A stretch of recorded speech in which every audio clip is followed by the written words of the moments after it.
Good morning. We'll go ahead and call the Tippecanoe County Commissioners meeting to order. If you'll please join me for the Pledge of Allegiance.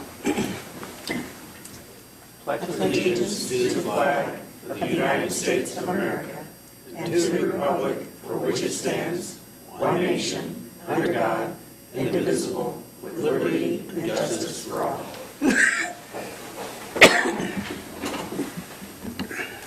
All right. First item on the agenda is the approval of the minutes. Mr. President, I move that we approve the November 4th minutes as presented. Second. Okay, we have a motion and a second. All in favor, say aye. Aye. Those opposed, that motion passes. And accounts payable vouchers.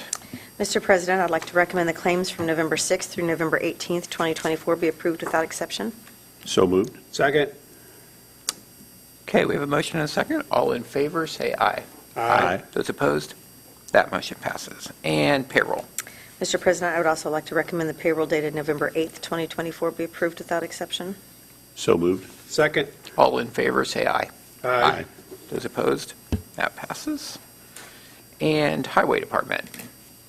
Mr. Klein. Good morning.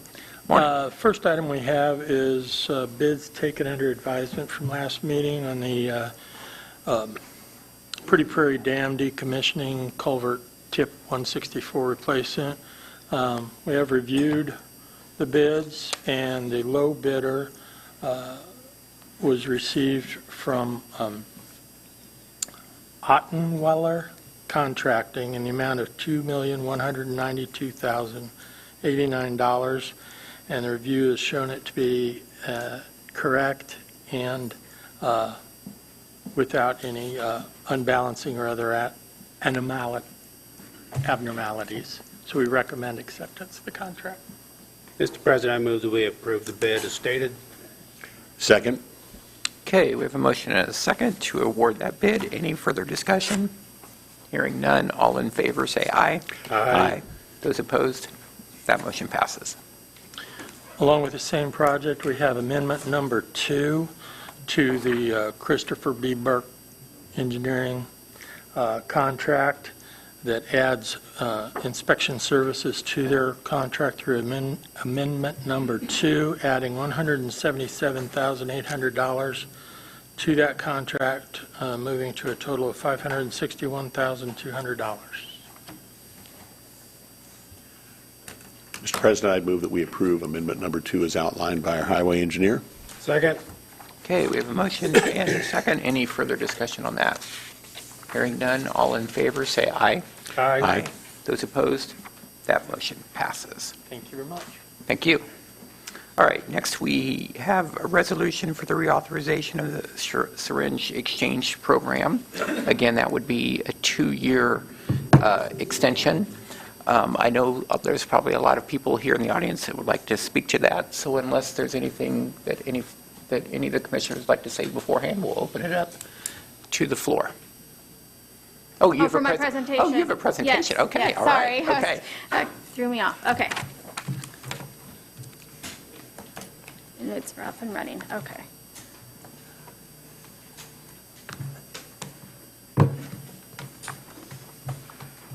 Good morning. I'd like to thank you for the opportunity to speak before you today for Gateway to Hope's renewal.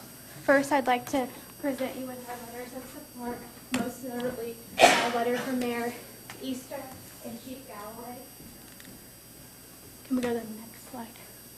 As you know, Gateway to Hope was launched in 2018 as an evidence-based program to reduce our numbers of Hep C and prevent HIV cases in our community.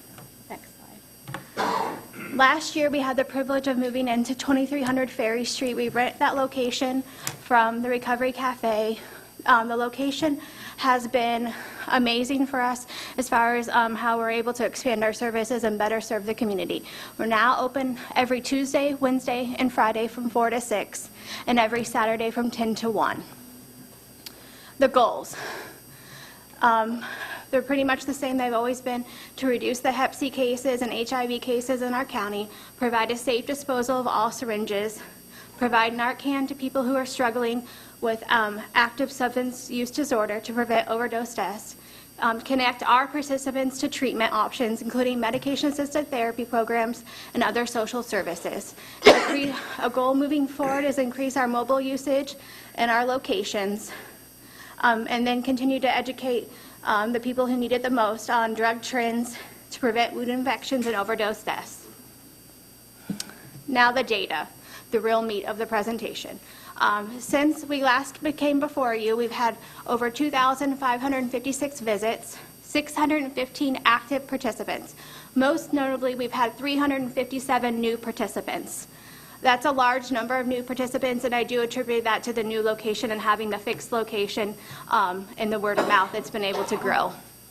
We distributed over 88,000 syringes and returned a little over 79 syringes. It's important to remember the reason those don't match is because you have a week where you gave out and you cut those numbers and those people didn't get a chance to return it.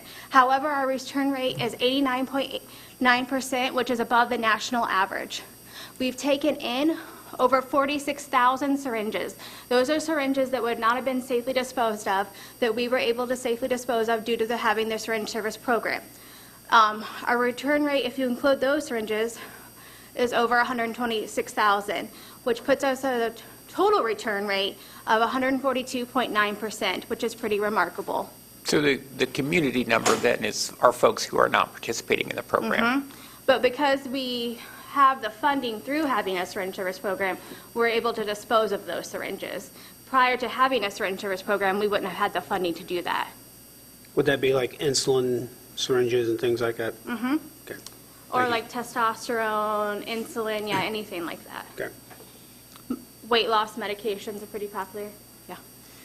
So our Hep C numbers. As you remember, in 2017, when we first came before you and asked to start this syringe exchange program, we had 176 cases of new chronic disease. Today, I come before you with 53 cases of Hep C from last year.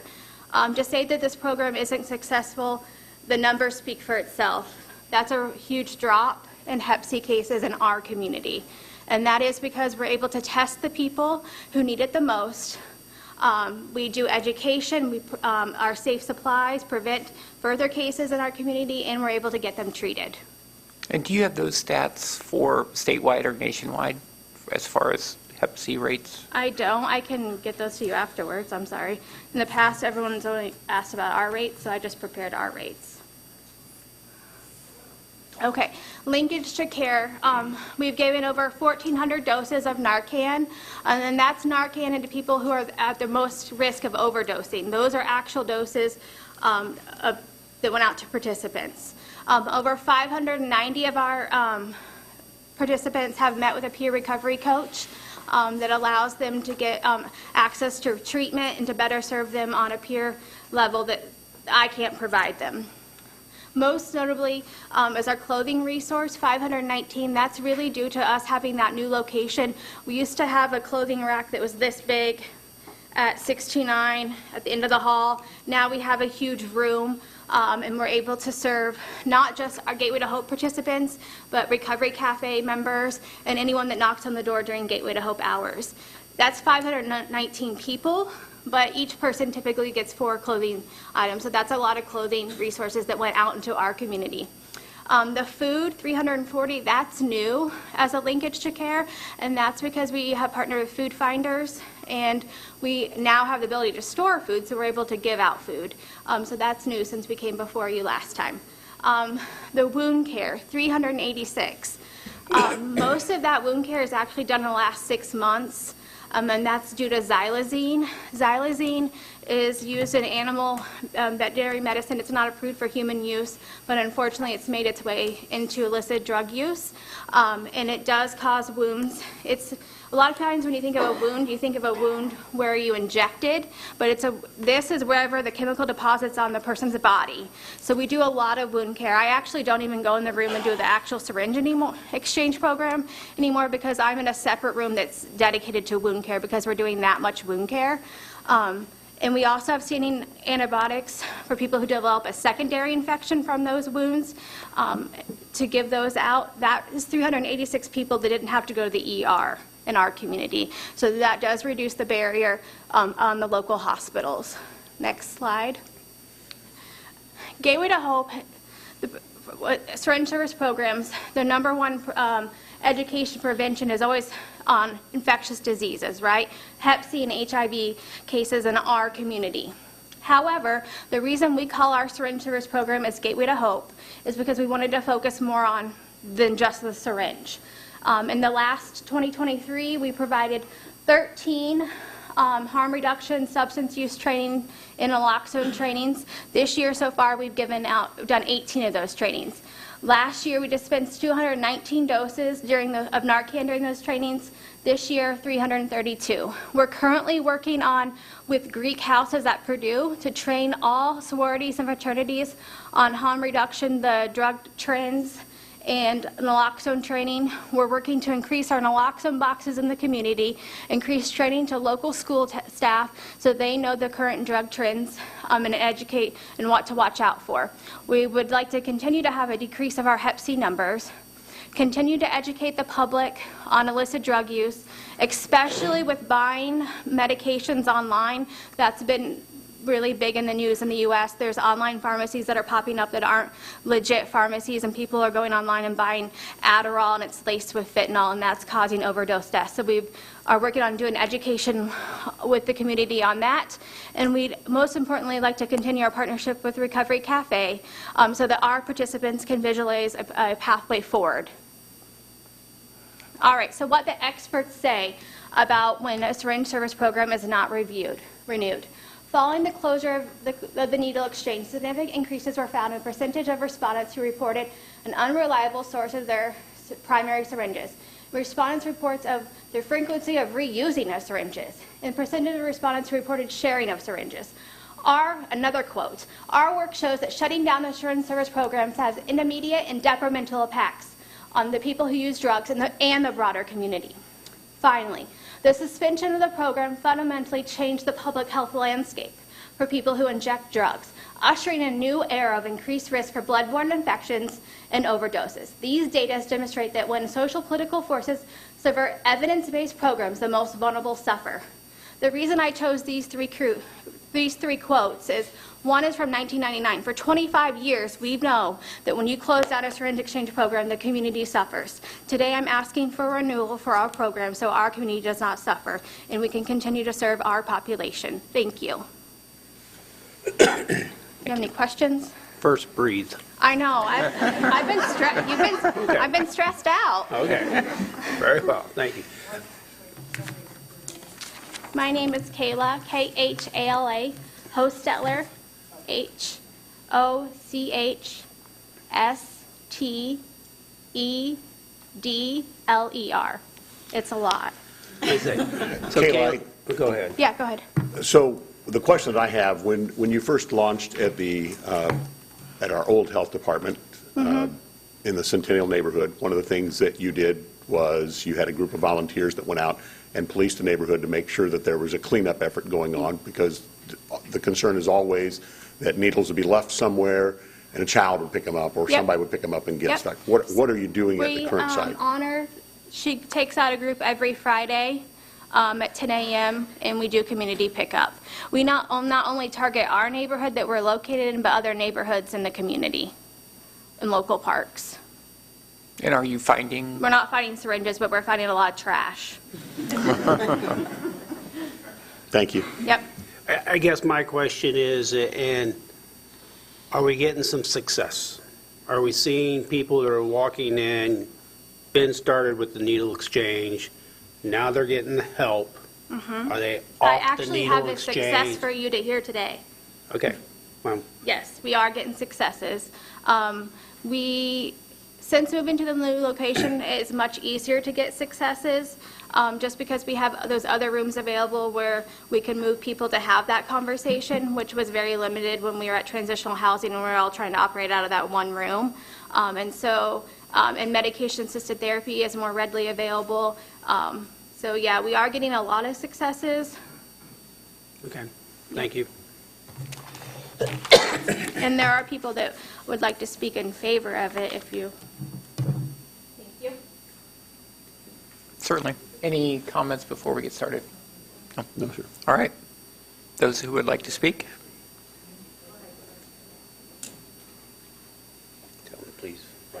Do you have a sign-in sheet available? There, okay. I need to sign this. Yeah.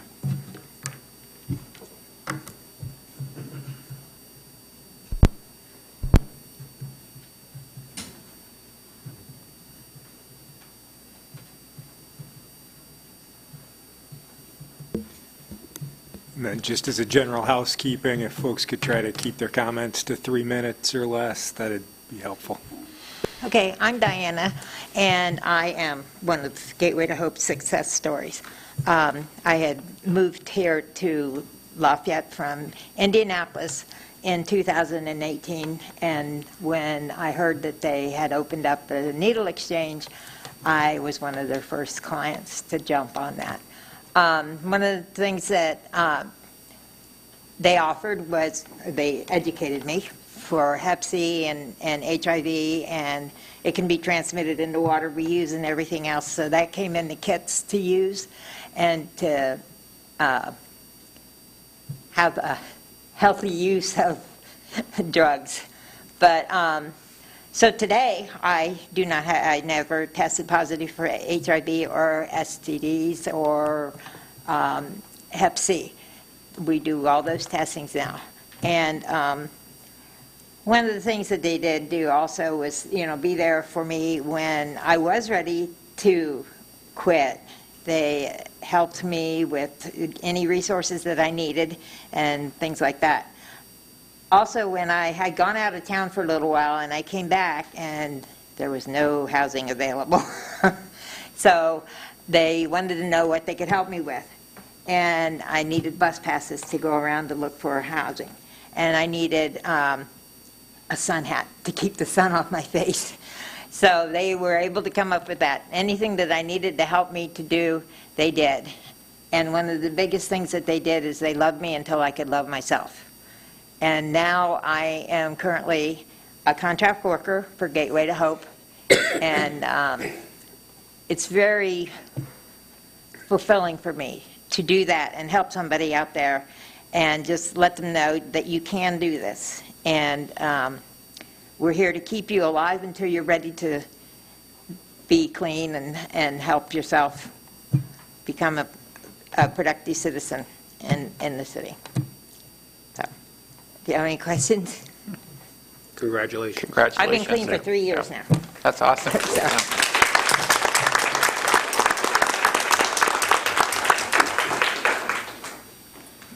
Good morning. My name is Jeremy Turner. I'm the Director of HIV, STI, and Viral Hepatitis at Indiana Department of Health. Dr. Weaver is sad that she can't be here today, but I have a statement from her that I'm going to read, and I hate reading off a phone, but with everything going on with the transition and everything at the state, I didn't get her statement from her until I was on the road up here, so apologies for reading off my phone. But first and foremost, we recognize and fully support that this decision is made by the community being served. For your consideration, we'd like to share some additional information about syringe programs. The Tippecanoe County Health Department's SSP provides critical services to Hoosiers using substances, including those prescribed by medical providers. These services can include disease prevention services, referrals and linkage to medical care and mental health services, substance use disorder, and other types of supportive services. The syringe services are based upon evidence-based practice models to care effectively for preventing new cases of HIV, hepatitis C, and other infections among people who use substances. There's an economic impact to preventing new cases of HIV and hepatitis. The average annual cost of operating one SSP is around $198,000, demonstrating a cost savings when compared to the cost of treating HIV disease, which is approximately $379,000 per individual, and the cost of curative hepatitis C care, which is $95,000 per person. The Indiana Department of Health looks forward to continuing our partnership with Tippecanoe County Health Department, and we look forward to being able to answer any questions you might have for us. Thank you. Thank you.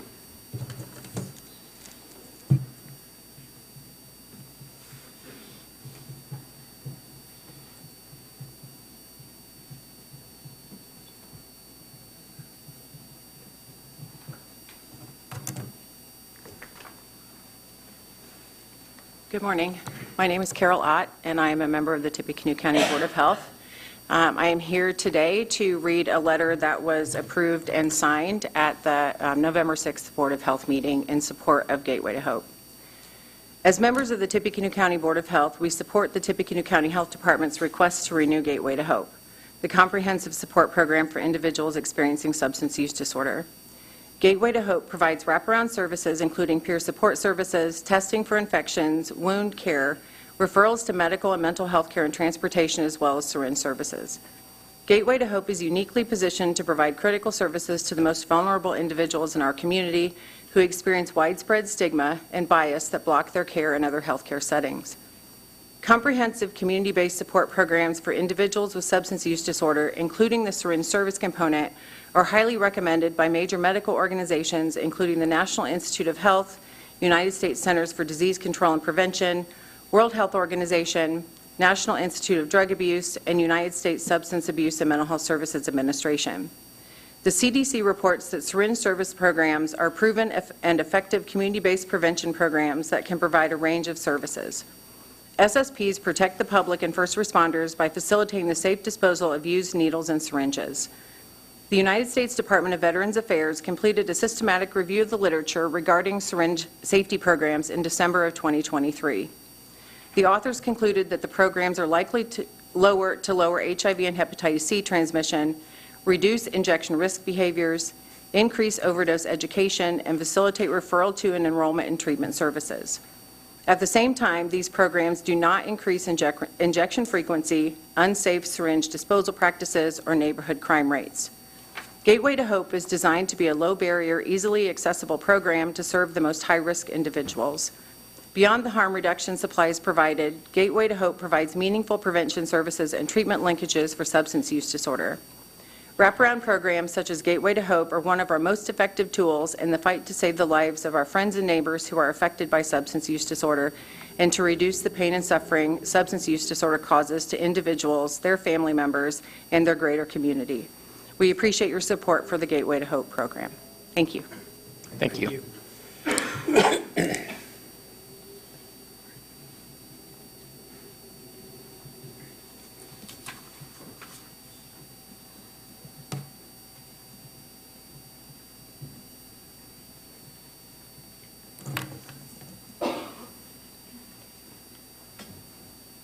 Good morning. Well, I wasn't going to talk, but when you asked about the successes, I just felt like I have to come up and tell you. You know, I'm at Gateway Tuesday and Wednesday evenings, and I'm going to try not to cry because I'll tell you the successes that I've seen are just so heartwarming that there's just no words to describe them. People come in, they're hopeless, they're helpless. We show them some love, we give them some food, I'll walk them over to the Recovery Cafe, we'll feed them even a dinner. They end up coming back. I mean, this program is amazing and it's doing so much good in our community. We really want to keep it going. I appreciate your help.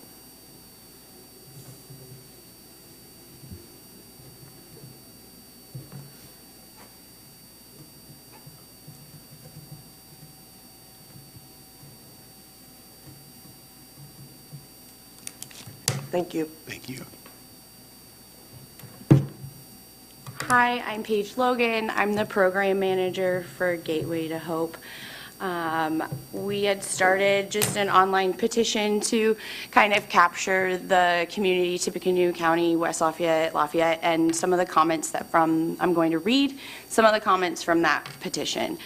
Kevin from Lafayette said that any measure taken to lessen the suffering and impact addiction inflicts on our communities must be attempted.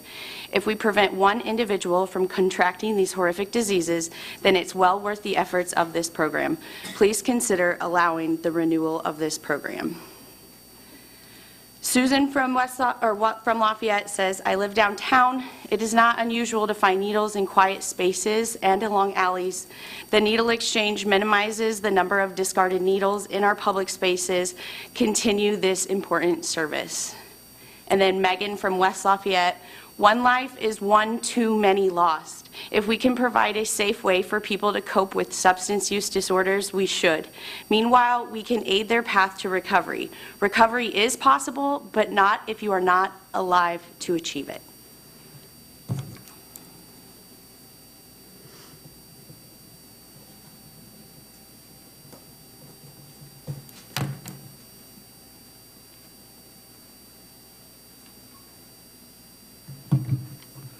Good morning. I'm Monica Casanova. I live at 1007 North 9th Street. I am here as the Fairfield Township trustee and as a community member. I am also asking you to renew the contract with Gateway to Hope. As trustee, I see my role as being part of the puzzle in this community to provide a safety net, just like Recovery Cafe or Gateway to Hope. And I want to express my support for the syringe services program that the health department has undertaken since 2018. As a result, we have seen a decline in opioid-related deaths and a 10% reduction in EMS runs from Lafayette Fire Department, in part due to a drop in those deaths. Indiana has been one of the states most impacted by the opioid epidemic, and Tippecanoe County has not been spared. When we talk about harm reduction, it is not only for the people suffering from substance abuse disorder.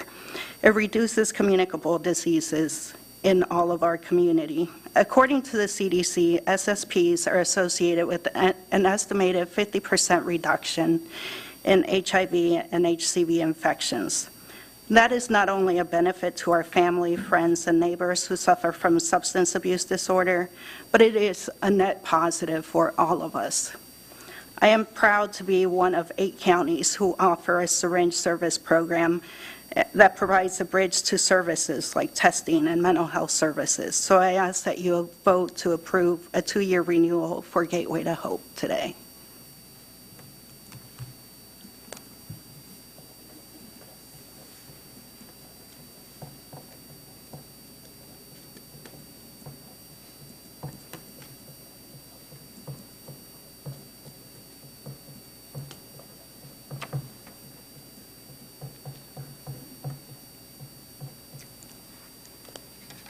I also brought infographics.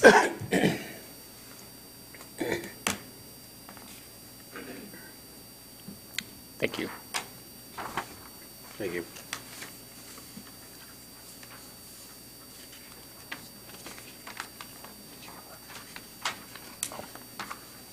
Thank you.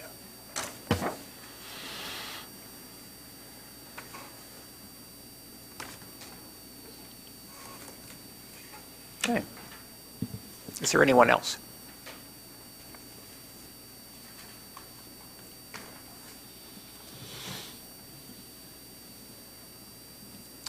Good morning, Mr. Chairman, members of the board.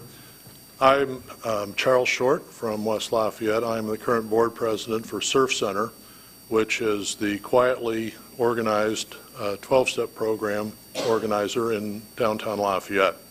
We have been quietly doing our business and saving lives for over 31 years.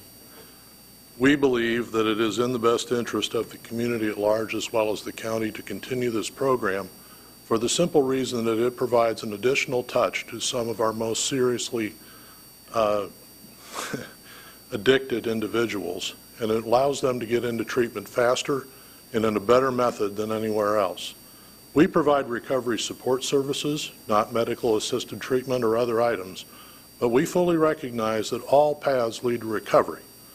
And if you would not opt into this item, for whatever probably pretty good reason in your mind, I think it would go against the learned opinions of almost everyone that operates in this field.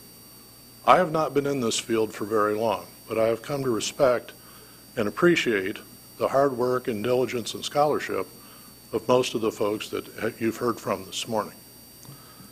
This is not an easy thing to do, but that's exactly why you should do it. Thank you.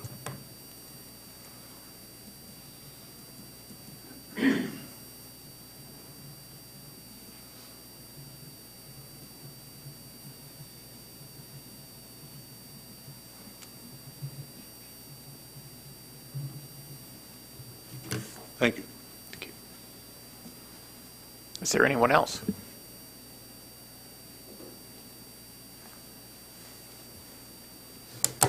My name is Lindsay Krebs. I am the Executive Director of Recovery Cafe Lafayette and also the Gateway to Hope landlady. This morning, I want to focus my quick conversation more on the continuum of care, which is extremely relevant because if we do not offer and provide every step of that continuum, we are missing the mark and we are failing participants in this county who need us.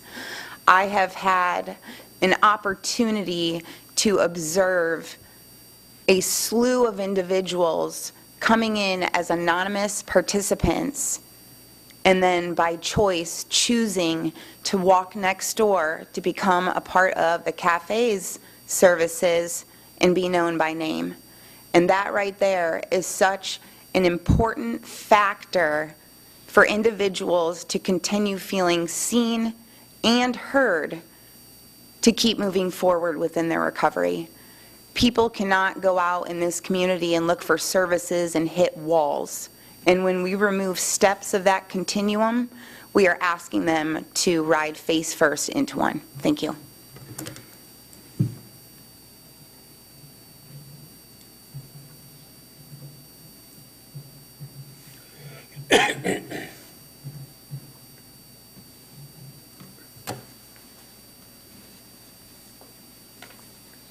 Okay, anyone else?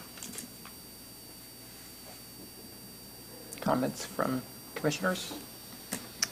Well, I think my position on this has been pretty well charted since inception, and I think everyone knows the discomfort that I felt when we first started talking about this years ago.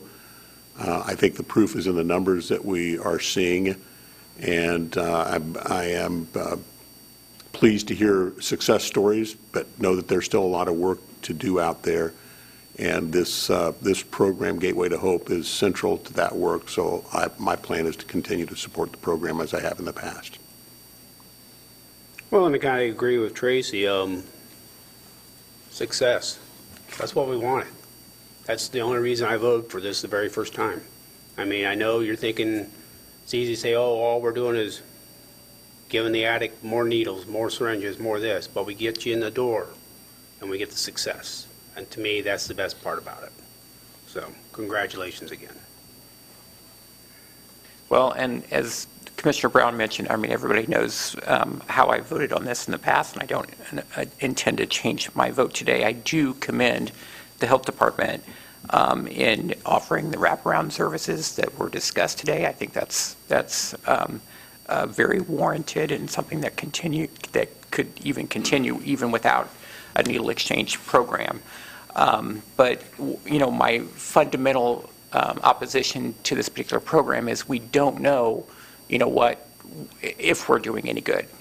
We simply don't know for sure because we don't know who's coming in, and we don't know, you know, if perhaps we're even doing more harm than good. So I do appreciate everybody's attention to this. I appreciate all the work that's being done through the opioid task force, through the settlement, with the settlement funds that are being distributed at this point. But this is just the one program that I fundamentally cannot support. So, Mr. President, I move that we approve Resolution 2024-28-CM, reauthorization of the syringe exchange program. And I will second that motion. okay, we have a motion and a second. All in favor, say aye. Aye. Aye. Those opposed, say aye. Aye. That motion passes. Okay.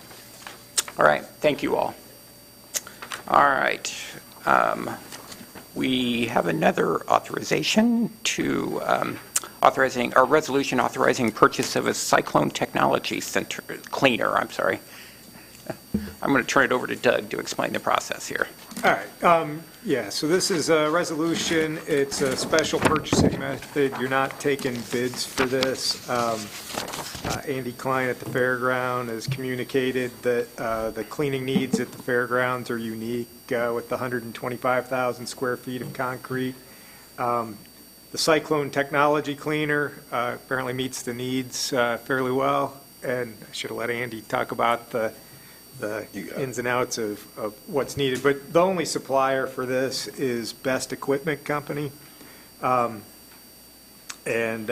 they've acquired a quote. We've got a form of contract. One thing that's not in the resolution, I understand maybe there's still some discussion about the funding for how you're going to pay for this. So the other piece of this, it authorizes the special purchasing method as this being the sole source. That's the main purpose of the resolution. It authorizes also the president to sign a contract that's substantially similar to the one attached to the resolution. I'd only add that you don't want to sign that contract until you've got an appropriation and a proper source of funds.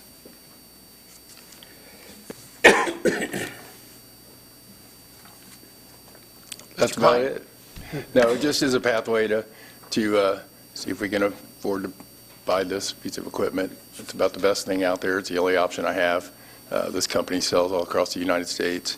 I can turn this place over in a week, on after a fair or a large event, keep the floors cleaner than they are now. So just need to figure how to make it happen. And this is, for those who don't know, this is it's a piece of equipment that would be similar to, I think they call them a Zamboni that somewhat, you ride on to clean. A little more intense, yeah, with heated water and high pressure. And we can also bring it down here and do the parking garages. I think we pay about $8,000 a shot on that once a year. Come down here twice a year and do it. Parking lots, anything we have that's hard surface, it's road ready, DOT approved, you can drive down the road. And so we can use it not only at the fairgrounds, but in other departments.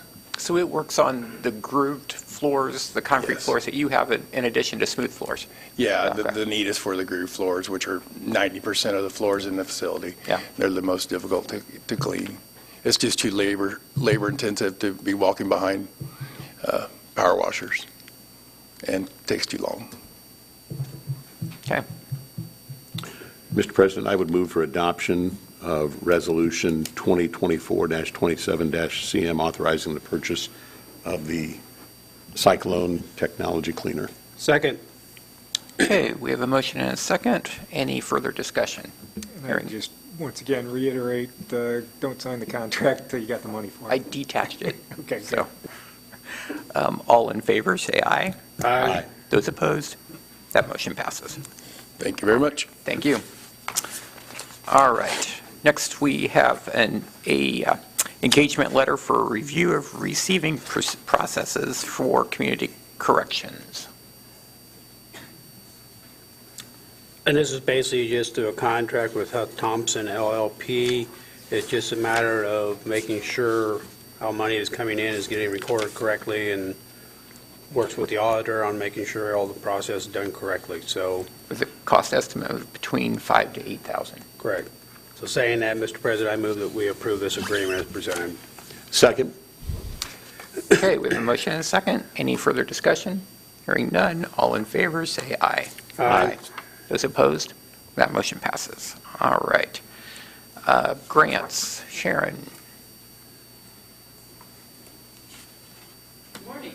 Good morning. This morning, I'd like to ask permission for the CASA to apply for a CASA for Kids Foundation continuation grant in the amount of $67,933 that will support the part-time staff advocate and outreach coordinator position. So moved. Second. All in favor, say aye. Aye. Those opposed? That motion passes. And Superior Court 3 would like to apply for the 2025 Court Reform Grant, seeking funding to purchase a body scanner for the Juvenile Detention Center. So move. Second. All in favor, say aye. Aye. Those opposed? That motion passes. And permission to accept, the Coroner's Department has received a grant opportunity to support, which is supporting the funding by the Bureau of Justice Assistance as well as the Center for Disease Controls and Prevention, that because of their currently sharing the data with their death rates and overdoses and things like that with IDOH, there's reports on Indiana Violent Death Reporting System. The department will receive $1,330 in equipment from the state It's the state-specific list, and there's no funding to be deposited into our account. It's just asking you guys permission to accept those equipment. So move. Second. All in favor, say aye. Aye. Those opposed? That passes. And finally, TEMA was awarded the Safety First Grant from Norfolk Southern Foundation in the amount of $15,000 to purchase new turnout gear for the hazmat teams, providing them protection and safety during incidents and calls. Is this the first time we've had this? This is the first time. So moved. Second. Okay, we have a motion and a second. All in favor, say aye. Aye. Those opposed? That motion passes. Last on my list is a intern MOU with Purdue for the Health Department to receive 2 Irish students to study with our environmental decision in 2025. Environmental division, sorry. Move to approve this MOU contract. Second. All in favor, say aye. Aye. Those opposed? That motion passes. Thank you. Thank you. All right, next we have an appointment to the Romney Regional Sewer District. Mr. President, I move that we appoint Cheyenne Tomlin to the Romney Sewage District. Second. All in favor, say aye. Aye. Those opposed? That motion passes. All right, any unfinished or new business? Reports on file. We have a report from the Central Mail and duplication from the Clerk of the Circuit Court, from the Tippecanoe County Coroner's Office, Area 4 Public Transportation of Tippecanoe County, and Tippecanoe County Public Library, the Wabash River Heritage Corridor Commission, and the Treasurer of Tippecanoe County. Those will all be on file in the Commissioner's office. Is there any public comment? Move to adjourn. All right, we are adjourned. Thank you all. It's all ended up over there, but I can sign these.